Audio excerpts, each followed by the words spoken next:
How to connect TikTok Shop to Google Sites. So this is a simple and easy guide on how to connect TikTok Shop to Google Sites. So all you have to do is you just have to simply open your Google site or edit a site right here. Let's just say this one.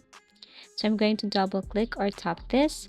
Now go to your TikTok Shop and then copy your URL. And then after that, you're gonna go back to your Google site. And then this time, all you have to do is to open or add a section. Let's just say this part right here, I'm going to add TikTok or TikTok shop. Then on the right side, you will see here embed. All you have to do is to click that one. Okay, so let me tap it right here. And then what you're going to do next is you just have to simply paste your TikTok shop URL. Paste it right here.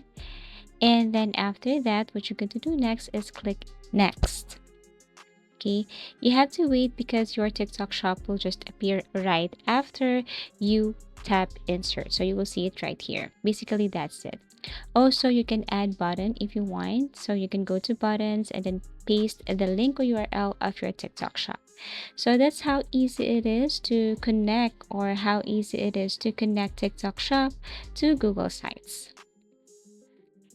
Thank you so much for watching and see you again in our next video tutorials.